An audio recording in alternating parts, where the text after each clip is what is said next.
Pues nuevamente buenas tardes a todos los que están en este auditorio, como también a los que nos están acompañando en línea y posteriormente están viendo este mensaje a través de nuestras diferentes redes sociales. Muchísimas gracias por sintonizarnos y ser parte de lo que Dios está haciendo aquí en nuestra iglesia Sugar Creek, en este lugar y alrededor del mundo. Pues estamos iniciando una nueva serie durante las siguientes semanas en donde nos vamos a estar enfocando sobre el lugar tan importante que tiene la oración en nuestras vidas. Y más que ello, estamos comenzando un reto donde cada uno de los que estamos aquí, cada uno de los que nos están sintonizando en línea, podemos ser parte de hacer que la oración tenga un lugar prominente en nuestras vidas. De que al final de estos siguientes 40 días, tú y yo pudiéramos experimentar la oración como un hábito, como una disciplina, como una manera de poder comunicarnos con Dios y más que eso, poder enlazar los lazos, valga la redundancia, los unos con los otros por medio de la oración. Ahora, si tú y yo somos sinceros, probablemente la mayoría de nosotros luchamos con la disciplina de la oración. Y si tú estás aquí y tú ni siquiera eres un seguidor de Jesús, a lo mejor la oración nunca ha tenido un lugar importante en tu vida. Y mi motivación y mi propósito a través de estas siguientes semanas es que tú y yo podamos entender qué tan valioso es la oración. Y que si nosotros realmente le damos el lugar que tiene en nuestras vidas, pudiéramos entender la manera como eso va a afectar nuestra relación con Dios, nuestra relación en nuestro matrimonio, nuestra relación en nuestra familia, nuestra relación los unos con los otros y más aún que eso, el propósito y el rumbo de nuestra iglesia. Así que durante las siguientes semanas vamos a estar hablando de cosas como los obstáculos que tú y yo tenemos para orar, lo que tú y yo sentimos que se vuelve un impedimento para que nosotros podamos orar y cómo podemos nosotros superar eso, o cosas como ¿cómo oramos cuando estamos en una crisis, en una emergencia, cuando necesitamos que Dios intervenga de una forma inmediata en algo que está sucediendo en nuestra vida?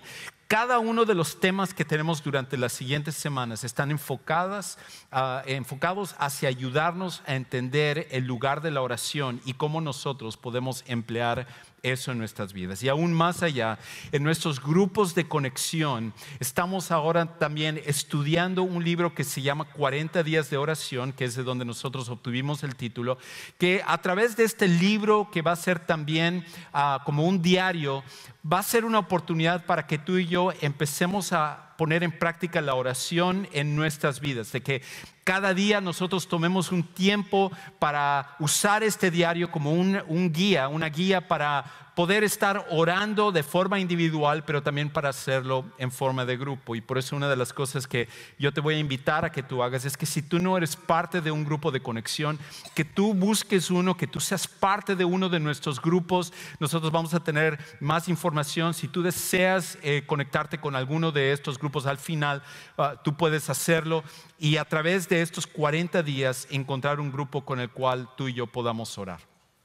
Ahora, yo sé que para eso es el buscar otras personas con las cuales nosotros oremos, es algo incómodo para la mayoría de nosotros.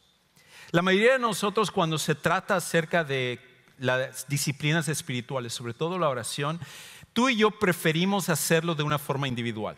Tú y yo decimos, no, eso de la oración a mí no me gusta estar orando con otras personas. A mí no me gusta estar compartiendo mis oraciones, que otras personas escuchen mis oraciones. Eso es algo que me incomoda.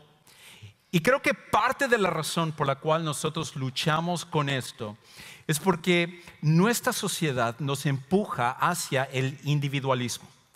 Nuestra sociedad nos empuja hacia el individualismo. La realidad es de que en nuestra sociedad latinoamericana, pero también aquí en Estados Unidos, todos nosotros somos empujados hacia ser individualistas. De que nosotros vemos solamente lo que nos corresponde a nosotros, lo que es parte de mi vida. Y por eso, hasta dentro de nuestra relación con Dios, nosotros utilizamos términos como mi tiempo devocional, mi relación con Dios, lo que es mi estudio de la Biblia. Y cada una de estas áreas nosotros lo vemos desde un lente o una perspectiva bien individualista. Y muchas veces ni siquiera nos damos cuenta hasta qué punto eso está impregnado en nosotros, porque nuestra sociedad nos empuja a ser individualistas en todos los sentidos. Y por eso nos cuesta tanto trabajo conectarnos con otras personas. Yo la primera ocasión que me di cuenta hasta qué punto era mi mentalidad tan individualista era hace algunos años cuando yo estaba en el seminario. Y resulta que en una de las clases que estaba tomando, de repente nosotros tomamos un descanso y con un par de mis compañeros nos fuimos a la máquina de refrescos y de papitas a comprar algo. Y nos sentamos, teníamos como 20 minutos para que volviera a comenzar la clase, y nos sentamos en una mesa, y yo, como siempre, había comprado mi Coca-Cola y había comprado unas papitas. Pero tenía tanta hambre en ese momento que antes de que nos sentáramos en la mesa, ya la mitad de las papas se habían ido.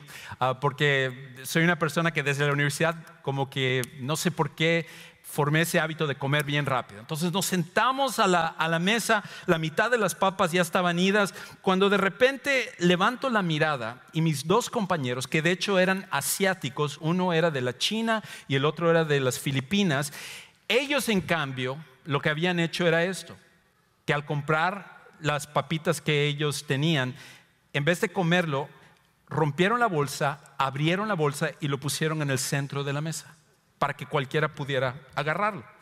Y yo, obviamente, con la pena del mundo, viendo que ellos habían puesto sus papitas y creo que me quedaban como 3, agarré y yo también rompí mi bolsa y lo puse ahí para compartir las últimas 3 que me quedaban. Y cuando vi eso me di cuenta, wow, qué individualista soy. Soy una persona que solamente pienso en lo que yo necesito, lo que yo quiero. Y eso tiende a ser la manera como nuestra sociedad opera. Todos nosotros operamos buscando solo nuestro bien, el individualismo. Y el problema que nosotros tenemos es que en el plano espiritual operamos de la misma manera. Es más, quizás parte de la razón por la cual tú vienes a la iglesia es simplemente buscando tu bien individual. Y esto tiene un lugar, hay un lugar para el individualismo en nuestra vida. Pero una de las cosas que vamos a ver es que en realidad la sociedad judía, la sociedad del Medio Oriente, tal como la mayoría de las sociedades asiáticas hoy en día, entienden el valor de la comunidad. Entienden el lugar que tiene el individualismo, pero que también tiene el valor, el grupo en sí y nuestra relación con otras personas. Y este es parte del problema que nosotros tenemos. Que cuando nosotros queremos vivir una vida espiritual, no lo vamos a poder hacer de una forma individual. Es más, es imposible vivir una vida espiritual de una forma individual.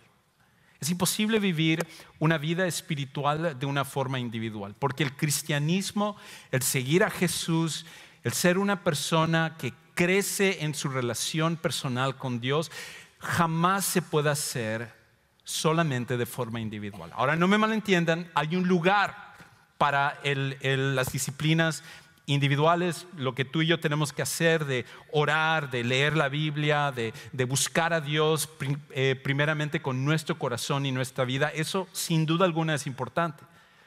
Pero lo que muchas veces nosotros somos negligentes es el hecho del aspecto de comunidad, el aspecto de conectarnos con otras personas, el aspecto de que otras personas tengan algo que ver en nuestra vida y nuestras disciplinas espirituales también. Y ese es el problema, que mientras nosotros sigamos operando de una forma individual y tratemos el cristianismo de esa manera, jamás vamos a crecer espiritualmente. Es más, quizás esa es parte de la razón por la cual tú y yo luchamos con la oración. Por eso quizás cada vez que escuchamos, yo tengo que desarrollar mi vida de oración, nos sentimos culpables porque lo hemos intentado en el pasado, lo hacemos por un poco de tiempo y luego volvemos a caer en lo mismo. Quizás eso sucede en nuestro tiempo de leer la Biblia o cualquiera de las otras disciplinas, porque nuestra mirada tiende a ser de tratar estas cosas de una forma individual. Y el problema es que nunca vamos a poder desarrollar vidas espirituales cuando lo hacemos de una forma individual. Y es más, esto no es solamente algo que nosotros vamos a ver en la Biblia en un momento, sino que la ciencia y los expertos en la conducta humana, psicólogos y sociólogos, se han dado cuenta de nuestra necesidad de conectarnos con otras personas. Estaba leyendo un estudio que hizo la Universidad de Minnesota, donde ellos recopilaron diferentes encuestas y estudios que se han hecho, creo que como 148 estudios en diferentes tiempos y lugares del mundo, pero sobre todo aquí en Estados Unidos, y se dieron cuenta de la importancia que se tiene el estar conectado con otras personas. Inclusive en este estudio que estaba leyendo, una de las cosas que decían en este estudio es que simplemente el estar conectado a otra persona, simplemente el de tener relaciones cercanas con otras personas, automáticamente disminuye en un 50% el riesgo de morir prematuramente. Si tú simplemente estás conectado, tienes esas relaciones cercanas, tienes quizás esas amistades cercanas, personas con las cuales tú estás íntimamente conectado, automáticamente, de acuerdo a este estudio, disminuye el 50% de la probabilidad que tú vas a morir de forma prematura. Inclusive, para aquellos que están casados, una buena noticia es que automáticamente al tener una pareja por el resto de tu vida, estar comprometido en el matrimonio con una persona, aumenta en 3 años el número de años que tú vas a vivir. Porque el estar conectados con otros tiene un efecto fuerte en nosotros. Inclusive estaban en varios de estos estudios viendo de que una de las cosas que más ayuda a favor de la salud es el de estar conectado con otras personas, que muchas veces es la mejor medicina. Que en estos estudios que hicieron encontraron que la mayoría de personas en cuestión de su salud física era mejor que inclusive tomar un jarabe cuando ellos estaban enfermos o alguna pastilla, el estar conectados a otras personas. Que las personas se recuperaban de forma mucho más rápida cuando estaban conectados con otras personas. Y el estudio mostró lo contrario también. Que cuando una persona no tiene esas relaciones íntimas, cuando uno no tiene esas conexiones, esas amistades, esos seres que están alrededor de nosotros, el nivel de depresión, de estrés y de dolor aumenta exponencialmente. Y la razón de ello es porque tú y yo fuimos hechos por Dios para estar conectados los unos con los otros. Esa es la razón también por la cual existe la iglesia. Esa es la razón por la cual tú y yo estamos aquí. Porque nos necesitamos los unos a los otros. De que la vida espiritual, el seguir a Jesús, nunca fue diseñado para que tú y yo lo tratemos de hacer solos. De que lo tratemos de hacer con una mentalidad individualista, sino que nosotros nos necesitamos. Y en el aspecto de la oración, cuando nosotros oramos juntos, hace una diferencia increíble en nuestras vidas. De hecho, interesantemente, en la historia, cada vez que la iglesia ora en comunidad, el impacto que tiene la iglesia es mucho mayor que cuando es de forma individual. Porque la iglesia siempre impacta más al orar en comunidad que de manera individual. Esa ha sido la historia de la iglesia. Cuando la iglesia entiende el rol de estar conectados, de vivir juntos, de ir juntos sirviendo a Dios, de animarse, de poder estar ahí los unos para los otros, de orar juntos sobre todo, automáticamente eso tiene un efecto tan profundo en la vida de las personas que ni siquiera nosotros nos damos cuenta. En un momento quiero compartir una historia donde desde el principio de la iglesia esta era la característica de los primeros cristianos, de que los primeros cristianos entendían el valor de orar juntos y empezaron a practicarlo. Pero quizás cuando yo cuente esta historia tú vas a decir, bueno, eso fue hace 2000 años, eso fue en la antigüedad, pero hoy en día yo no necesito estar conectado en oración con las personas. Qué interesante que todos nosotros somos tan adictos a las redes sociales, al Facebook, al Instagram, a diferentes tipos de redes, jóvenes a Snapchat y otro tipo de redes. Todos nosotros tenemos este deseo de estar conectados unos a otros, porque eso es parte de la necesidad que todos nosotros tenemos. Y cuando se trata acerca de la oración, cuando la iglesia toma en serio este rol, automáticamente tiene un efecto profundo en nosotros. Estaba leyendo de una historia que sucedió hace algunos años, en el 2010, en la ciudad de Sacramento. Y resulta que en esta ciudad, sobre una calle específica de Sacramento, una de las calles más peligrosas que se consideraban de esa ciudad, resulta que en esa calle era conocido porque había narcotráfico, había habido asesinatos, había habido asaltos. Parecía como que todo ese vecindario, pero sobre todo esta calle en particular, era un foco de crimen de toda la ciudad. Y un grupo de 8 seguidores de Jesús, de 2 diferentes iglesias, un día en el 2010, se juntaron con el propósito de decir: vamos a orar por nuestra calle. Vamos a orar por este vecindario, vamos a pedir a Dios que Él sea el que intervenga y que Él pueda empezar a cambiar las cosas. Y cada semana, estos 8 seguidores de Jesús se juntaban por lo menos una vez por semana, pero cada uno también orando de forma individual y orando también en grupo, para que Dios pudiera impactar a lo que era ese vecindario. Y en varias ocasiones los vecinos podían ver cómo estos 8 cristianos caminaban la calle y estaban orando juntos para que Dios pudiera tener misericordia sobre la batalla espiritual que obviamente se estaba dando en esta calle. Inclusive una de las primeras veces que ellos lo hicieron, una de las vecinas vio que estaban ellos caminando en la calle y salió automáticamente a confrontarlos y a preguntarles qué es lo que ellos estaban haciendo. Y cuando ellos respondieron que estaban orando por el vecindario, ella se quebrantó y dijo: yo necesito oración, yo necesito que alguien ore por mí. Y ellos se empezaron a dar a la tarea de orar por esa señora.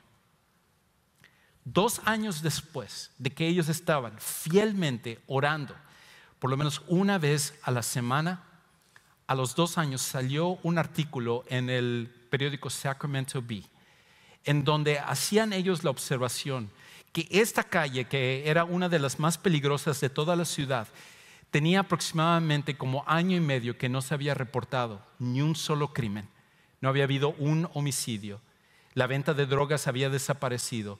Y simplemente porque 8 cristianos se dieron a la tarea de decir: necesitamos orar juntos por esto.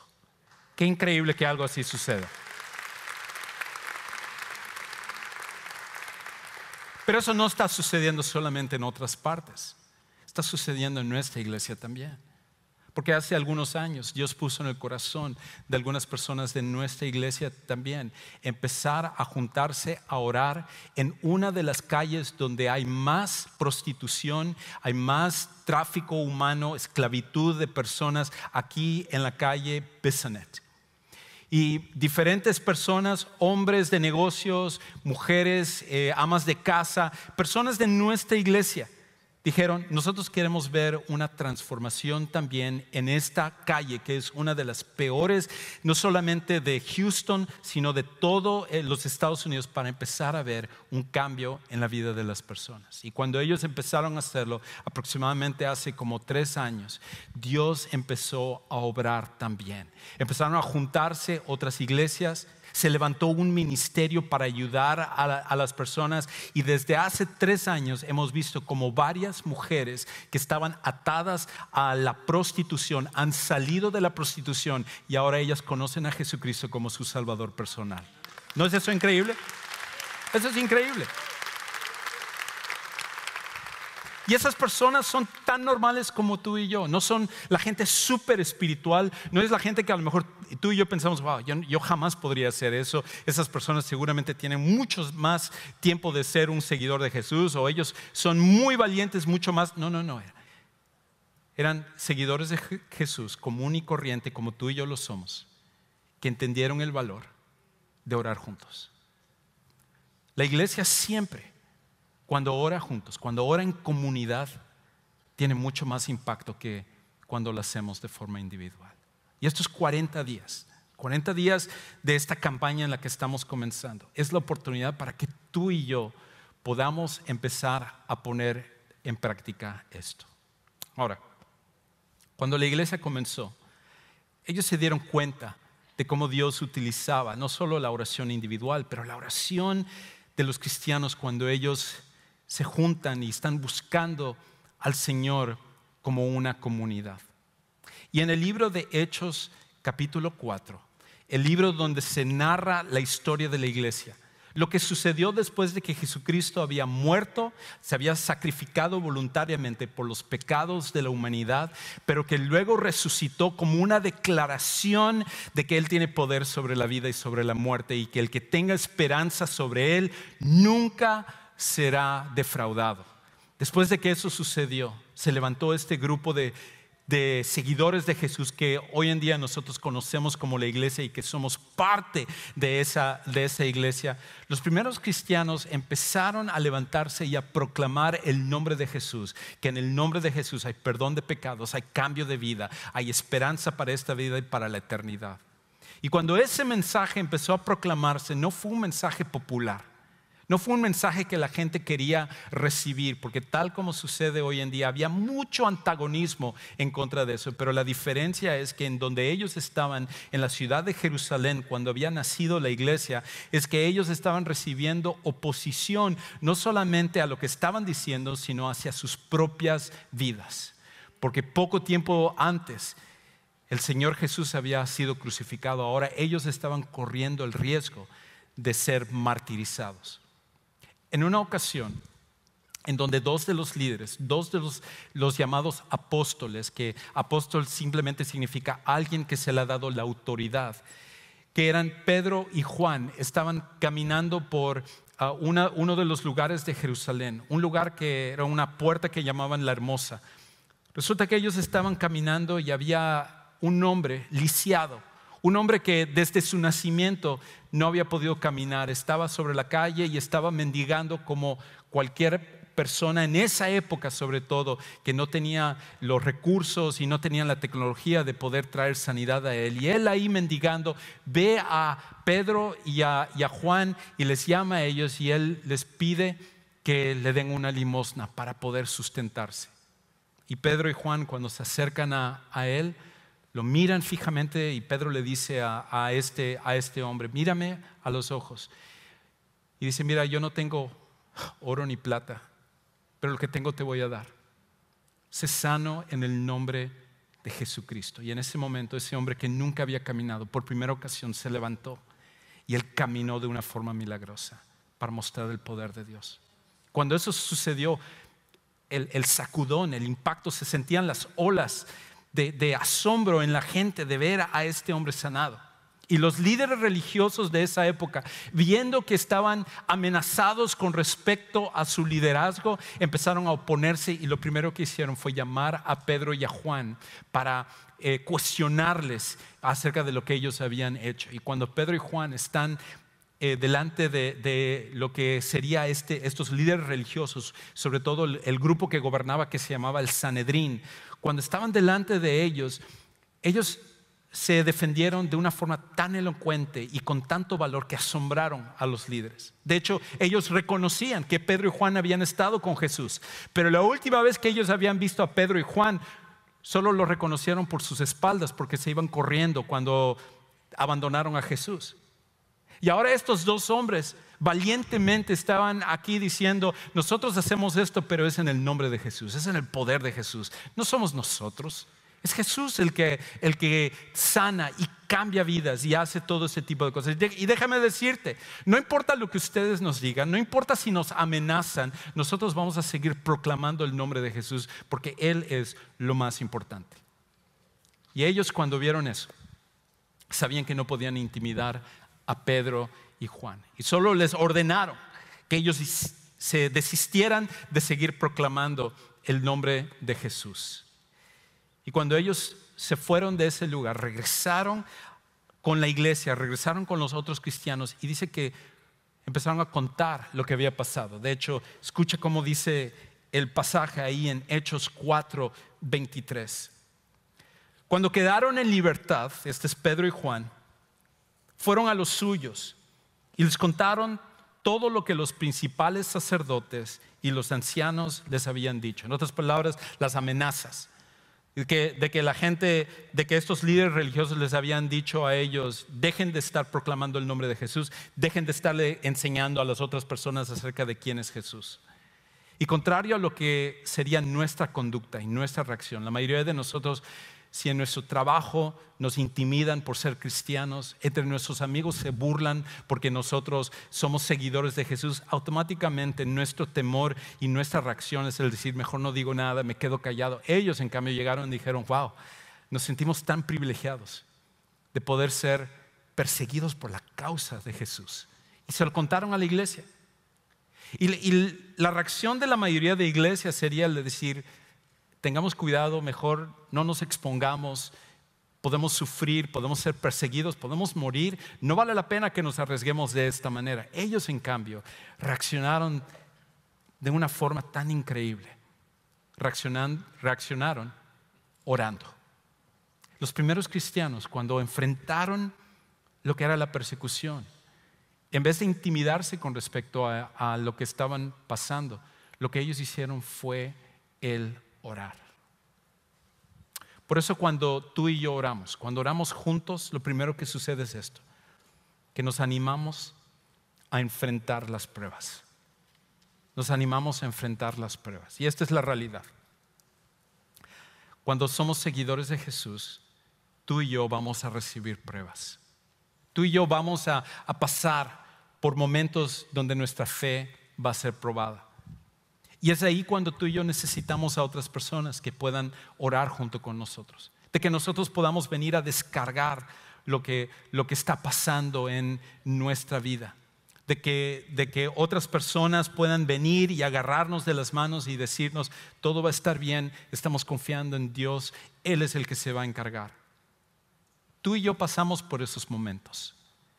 Y parte de lo que trae el desánimo en nuestra vida, parte de lo que hace que nosotros nos alejemos de Dios y nos alejemos de la iglesia, es cuando nosotros vivimos nuestra vida cristiana de una forma individual, cuando no estamos conectados con otras personas, porque es mucho más fácil de que nos vayamos, nos alejemos en el momento en el cual viene la prueba. Nosotros decimos: ves, no vale la pena seguir a Jesús, no vale la pena el estar metido en todas estas cosas, porque lo único que hace es causarme problemas. Pero cuando tú y yo estamos juntos y oramos y nos decimos: ¿sabes qué? No te preocupes, Dios está contigo, Él te va a ayudar, Él te va a dar las fuerzas. No es que Él va a impedir que vengan las pruebas, porque todos nosotros tenemos que ser probados. Eso es parte de fortalecernos y crecer espiritualmente.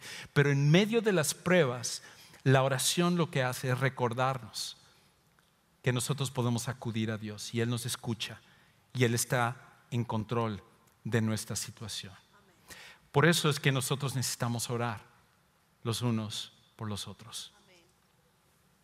¿Cómo reaccionas tú cuando estás en una prueba? ¿Cómo reaccionas cuando estás desanimado? ¿Cómo reaccionas cuando el doctor viene con el reporte médico a decirte que las cosas no están bien, o vienes a enterarte que uno de tus hijos está batallando con las drogas, o que una persona que tú amas ha muerto? ¿Cómo reaccionas ante esos momentos de prueba? Todos nosotros necesitamos a gente en nuestra vida que puedan estar orando por nosotros y que nosotros nos apoyemos en eso. Y esto es lo otro, que nosotros necesitamos orar por otras personas así también. Porque no solamente es para recibir, sino que es para que nosotros podamos apoyar a aquellos que sienten que se desfallecen y que necesitan que Dios intervenga en sus vidas. Cuando la iglesia comenzó a ser perseguida, su primera reacción era el de orar, porque cuando oramos juntos nos animamos a enfrentar las pruebas. Pero luego continúa diciendo el pasaje, versículo 24. Al oír esto, la iglesia, al oír eso, todos esos seguidores de Jesús, unánimes todos ellos, alzaron la voz a Dios y dijeron: oh Señor, tú eres el que hiciste el cielo y la tierra, el mar y todo lo que en ellos hay. y el que por el Espíritu Santo, por boca de nuestro padre David, tu siervo, dijiste: ¿por qué se enfurecieron los gentiles o las naciones? Y los pueblos tramaron cosas vanas. Se presentaron los reyes de la tierra y los gobernantes se juntaron a una contra el Señor y contra su Cristo, el Mesías, el ungido. Qué extraña reacción de estos primeros cristianos. Qué extraña manera de orar. Sobre todo porque nuestra oración sería: Dios, quítame a esa persona que me está molestando. Quítame a ese jefe que es tan fastidioso.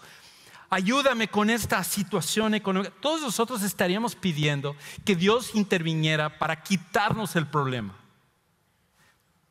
Pero cuando la iglesia ora junta, cuando están entendiendo que hay un propósito en todo lo que se está pasando, la reacción correcta de nosotros como seguidores de Jesús es que empezamos a alabar a Dios. Empezamos a alabar a Dios. Y por esa razón, cuando oramos juntos, nos fortalecemos en adorar a Dios. Cuando oramos juntos, empezamos a fortalecernos en adorar a Dios. Hay algo que sucede en nuestras vidas cuando juntos estamos adorando a Dios, cuando juntos nos estamos enfocando sobre Él.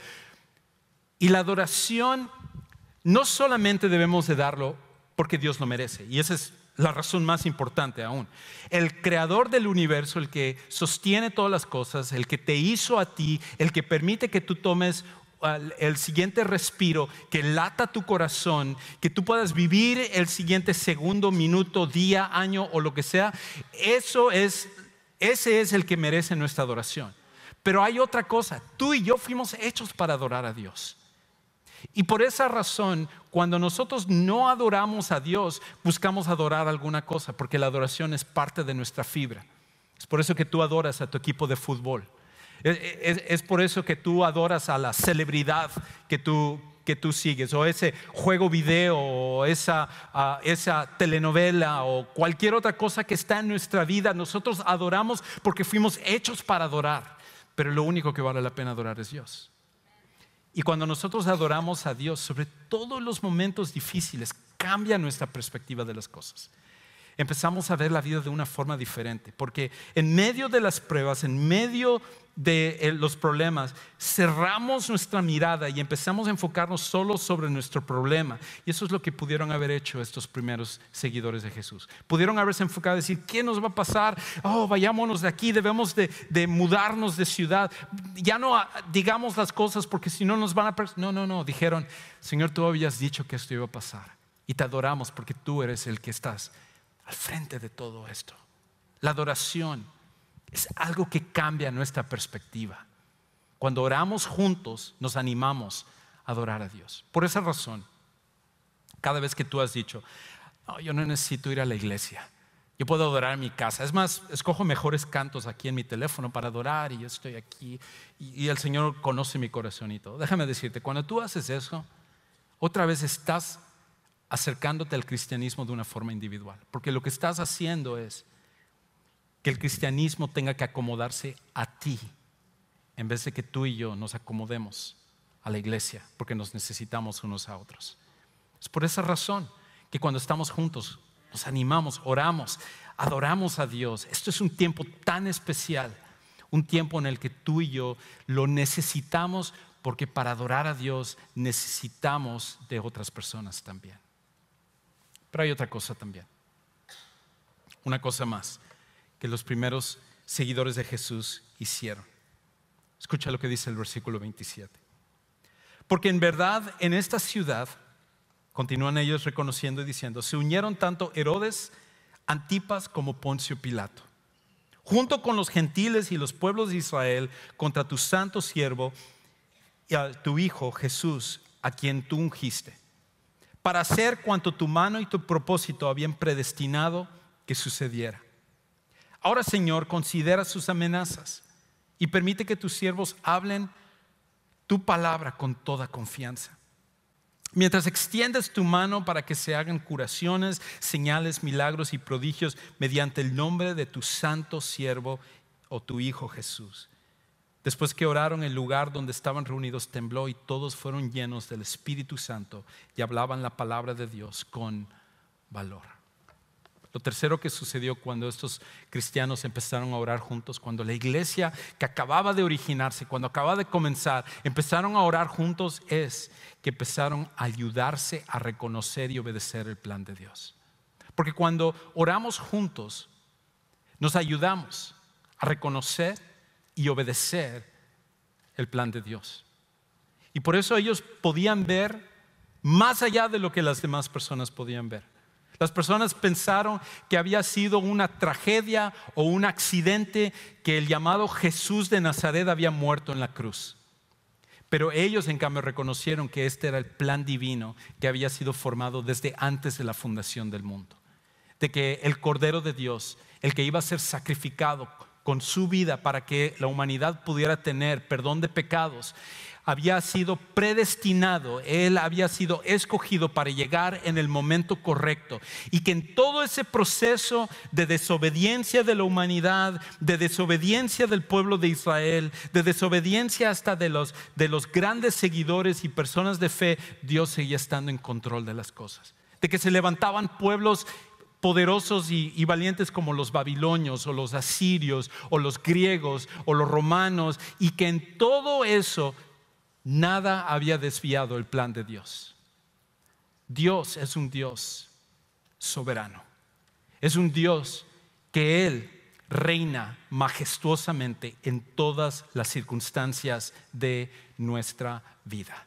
Y por esa razón, cuando tú y yo oramos y nosotros tenemos la tendencia a pensar que el plan de Dios en nuestra vida se ha desviado, o que nosotros ahora quién sabe qué nos va a pasar, cuando estamos orando los unos por los otros nos recordamos: hey, Dios sigue reinando, Dios sigue siendo soberano, Dios sigue estando en control. No importa lo que tú y yo pasemos, no importa los peligros que tengamos, los retos que tengamos adelante, hay un Dios en los cielos que está en control de todas las cosas y podemos confiar en Él. Y por eso necesitamos orar juntos para recordarnos eso, porque es tan fácil que tú y yo lo olvidemos. ¿Qué sucedería si tú y yo en los siguientes 40 días tomáramos en serio esto? Que tú y yo en los 40 días pudiéramos encontrar un grupo con el que pudiéramos orar. Que a lo mejor tú y yo hiciéramos el reto de orar en nuestros matrimonios por los siguientes 40 días. Que tú y yo con nuestros hijos, en nuestras familias, con nuestros papás, nos hiciéramos el propósito de estar orando. De que buscáramos un grupo de conexión. De que como iglesia pudiéramos decir: Dios, aquí estamos por un tiempo limitado, pero queremos que tú uses nuestra vida para impactar, para tu reino, para tu gloria y para tus propósitos en esta ciudad, en las familias, en la gente que está a nuestro alrededor. ¿Qué sucedería si tú y yo tomáramos esta campaña de una forma seria?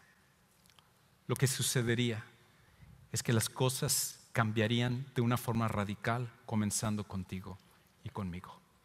Y por esa razón, como iglesia, lo que queremos es retarte a que en estos siguientes 40 días tú y yo podamos ser parte de esto. Que no sea una campaña más, una serie más, sino que tú y yo podamos tomarlo de una manera seria, para que Dios pueda empezar a hacer algo, comenzando con nosotros y luego también con toda nuestra iglesia y la visión que Él tiene como iglesia.